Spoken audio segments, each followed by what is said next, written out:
স্নেহের ছাত্রছাত্রীরা, নিশ্চয়ই তোমরা খুব ভালোই আছো। বাড়ির সকলেই ভালো আছেন। আজকে আমরা আলোক অধ্যায়ের যে মানুষের চোখের যে দৃষ্টি ত্রুটি এবং তার প্রতিকার সম্পর্কে একটু আলোচনা করব। আমি আমদহি উচ্চ বিদ্যালয়ের শিক্ষক অমিত কুমার মণ্ডল।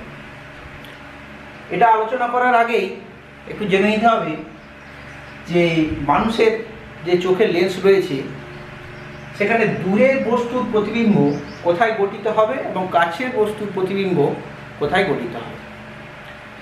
তার জন্য আমি একটা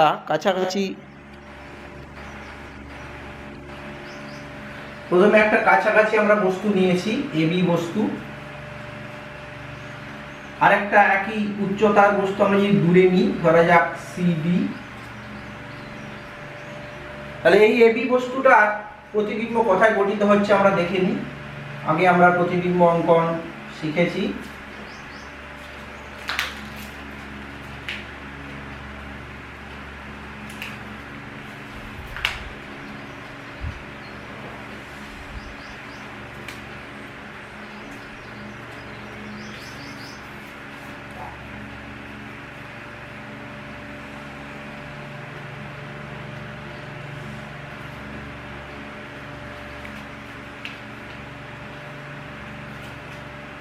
অর্থাৎ আমরা দেখলাম এই এবি বস্তুটার প্রতিবিম্ব এখানে এ ড্যাশ বি ড্যাশ অবস্থানে গঠিত। আমরা আগে শিখেছি কিভাবে প্রতিবিম্ব গঠন করতে হয়। আলোক কেন্দ্রের মধ্য দিয়ে সরাসরি রশ্মি চলে যাবে, আর প্রধান অক্ষের সমান্তর রশ্মি ফোকাসের মধ্য দিয়ে চলে যাবে প্রতিসরণের পর।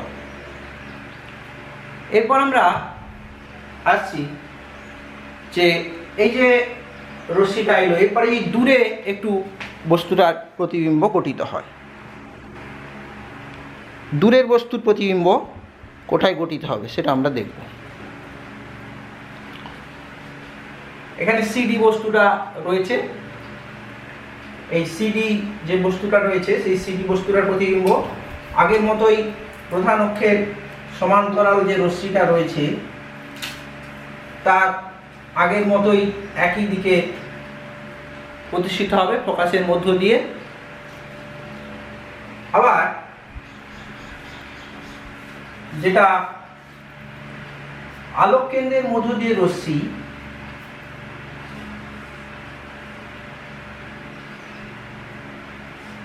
সেটা সরাসরি চলে যাবে। অর্থাৎ প্রতিবিম্বটা আরেকটু কাছে গঠিত হবে লেন্সে, ডি ড্যাশ সি ড্যাশ। অর্থাৎ আমরা দেখতে পাচ্ছি যে যার দূরের বস্তুর প্রতিবিম্ব সেটা লেন্সের কাছে গঠিত হচ্ছে, আর কাছের বস্তুর প্রতিবিম্ব এখানে একটু দূরে গঠিত হচ্ছে। এখন স্বাভাবিক যে মানুষের চোখ, এটাকে সে এই প্রতিবিম্বটাকে যেখানে রেটিনা অবস্থিত ঠিক সেই জায়গায় গঠন করার জন্য চক্ষু লেন্সের ফোকাস দৈর্ঘ্যটাকে সেইভাবে পরিবর্তন করে নেয়। কিভাবে? যদি সেটাকে চক্ষু লেন্সের ফোকাস দৈর্ঘ্যটাকে বাড়িয়ে দেয় কোনোভাবে, সিলিয়ারি পেশি টান করে, পেশিকে টান করে, এখানে পেশি থাকে সিলিয়ারি পেশি, সেগুলোকে টান করার ফলে এখানে পেশি দেওয়া থাকে, সিলিয়ারি পেশি থাকে, এবং সেই পেশিকে টান করার ফলে আমাদের সেই প্রতিবিম্বটা টান করার ফলে লেন্সটা পাতলা হয়ে যায়। তাহলে পাতলা হয়ে গেলে ফোকাস দৈর্ঘ্য বৃদ্ধি পায়, তখন কাছের বস্তুর প্রতিবিম্বটা, যে দূরের বস্তুর প্রতিবিম্বটা কাছে গঠিত হচ্ছিল সেটা একটু দূরে গঠিত হয়। অর্থাৎ কাছের প্রতিবিম্বটাকে একটু দূরে সরাতে গেলে সেই লেন্সটাকে পাতলা করে নেয়। আবার কখনো যখন এই দূরে প্রতিবিম্বটা গঠিত হচ্ছে, অর্থাৎ কাছের বস্তুর প্রতিবিম্বটা যখন গঠন করবে তখন দূরে যেটা গঠিত হচ্ছিল সেটাকে একটু কাছে আনার জন্য, প্রতিবিম্বটা কাছে গঠন করার জন্য সে কি করে, এই লেন্সটাকে একটু মোটা করে নেয়। অর্থাৎ পেশিটাকে একটু লুজ করে নেয়, যেটা টান করে রেখেছিল সে টানটা ছেড়ে দেয়, তার ফলে একটু মোটা হয়ে যায় লেন্সটা, এবং মোটা হয়ে গেলে তার ক্ষমতা বৃদ্ধি পায় লেন্সের, অর্থাৎ তার ফোকাস দৈর্ঘ্য কমে যায়। অর্থাৎ দূরে যে প্রতিবিম্বটা গঠিত হচ্ছিল কাছের বস্তুর, সেটা কিন্তু আরও কাছে সরে আসে, তার ফলে রেটিনার উপরে পড়ে। এখন কথা হচ্ছে, যদি কোনো কারণে এই এরকম উপযোজন, অর্থাৎ এই যে লেন্সের টান করা এবং শিথিল করা পেশিকে, একে বলা হয় উপযোজন। এই উপযোজন প্রয়োগ করার পরও যদি কোথাও দেখা যায় যে এমন যে রেটিনায় প্রতিবিম্ব গঠিত হচ্ছে না, সেটাকে বলা হয় মানুষের চোখের দৃষ্টির ত্রুটি। সেই দৃষ্টির ত্রুটিগুলো কোনটা কি মনে রাখতে গেলে, কোনটা দীর্ঘ কোনটা স্বল্প দৃষ্টি মনে রাখতে গেলে, দীর্ঘ দৃষ্টি আর স্বল্প দৃষ্টি দুটো ত্রুটি রয়েছে আমরা দেখতে পাচ্ছি, আরও রয়েছে কিছু।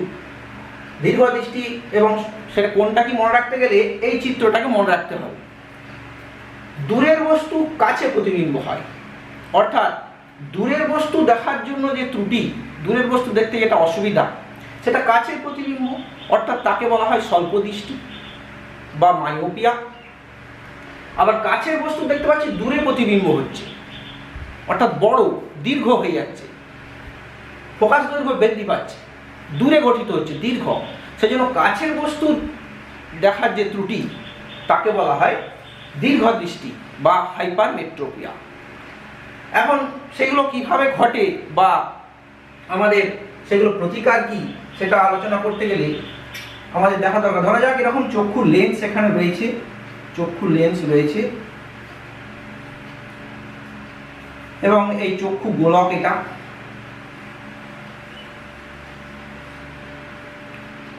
সেই চক্ষু গোলকে প্রতিবিম্ব রেটিনায় গঠিত হচ্ছিল, ঠিকই ছিল, পরিষ্কার দেখা যাচ্ছিল। কোনো কারণে চক্ষু গোলকটা একটু বড় হয়ে গেল,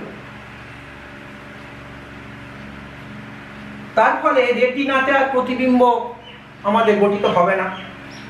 ধরা যাক আমাদের এখানে গঠিত হচ্ছিল, এখানে প্রতিবিম্ব গঠিত হচ্ছে, কোনো কারণে আমাদের লেন্সের চক্ষু গোলকটা বড় হয়ে গেছে, তার ফলে কি হচ্ছে, এইখানে অরিজিনাল রেটিনাটা এখন আছে, এখন ডান দিকে আছে রেটিনাটা, এখানে বাঁ দিকে এখানে আগিয়ে সেই প্রতিবিম্ব গঠিত হচ্ছে।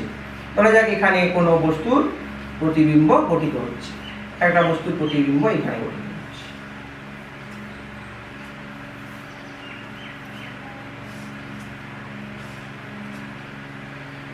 তাহলে দূরের বস্তু থেকে আসছে, প্রতিবিম্বটা এখানে গঠিত হচ্ছে, কিন্তু রেটিনা কিন্তু এখানে নেই। এখন চক্ষু গোলকের যে সাইজটা, আকৃতিটা বড় হয়ে যাওয়ার কারণে রেটিনা পিছনে চলে গেছে। তার ফলে কি হলো, এটা ফোকাস দৈর্ঘ্য কমে গেছে, অর্থাৎ ছোট হয়ে গেছে, কাছে গঠিত হচ্ছে। একে বলা হচ্ছে স্বল্প দৃষ্টি বা মায়োপিয়া, দূরের বস্তু দেখার জন্য যে দৃষ্টি ত্রুটি। এটা প্রথম কারণ হচ্ছে, একটা হচ্ছে চক্ষু গোলকের ফোকাস দৈর্ঘ্য, এই চক্ষু গোলকের সাইজটা বড় হয়ে যেতে পারে, সেই কারণে ঘটতে পারে।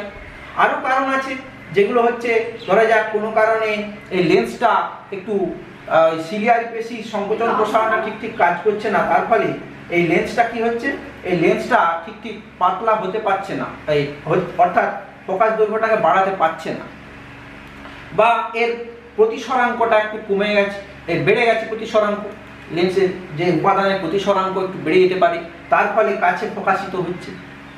এখন এই ত্রুটি দূর করতে হলে এই অভিসারী রশ্মিগুলোকে, এই যে অভিসারী রশ্মিটা যেগুলো আসছে, এটাকে একটু অপসারী করতে হবে, অর্থাৎ লেন্সের ফোকাস দৈর্ঘ্য বাড়াতে হবে।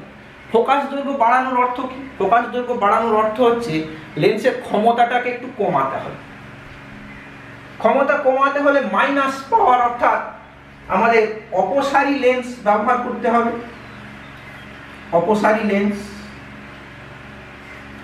অর্থাৎ অপসারী মানে অবতল লেন্স ব্যবহার করতে হবে। তাহলে এটা ছিল আমাদের স্বল্প দৃষ্টি, কিন্তু মায়োপিয়া অর্থাৎ দূরের বস্তু দেখার যে অসুবিধা, একে বলা হচ্ছে স্বল্প দৃষ্টি।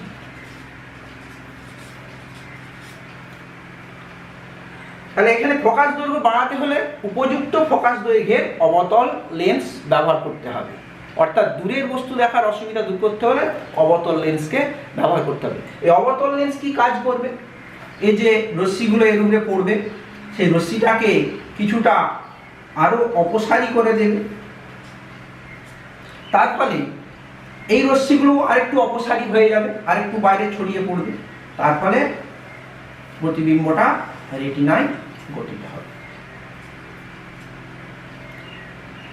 এখন আমরা আসছি আরেকটা দৃষ্টি ত্রুটি, যেটা হচ্ছে দীর্ঘ দৃষ্টি অর্থাৎ হাইপারমেট্রোপিয়া।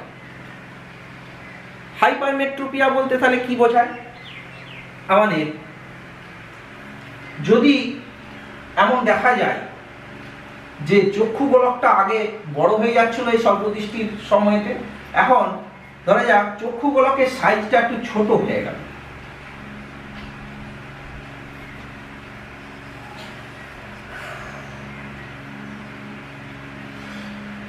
চক্ষু গোলকের সাইজটা ছোট হয়ে যাওয়ার কারণে প্রতিবিম্বটা রেটিনার পিছনে গঠিত হচ্ছে।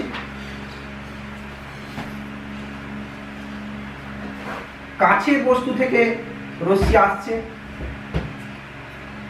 এবং এখানে রেটিনার পিছনে গঠিত হচ্ছে আমাদের প্রতিবিম্ব।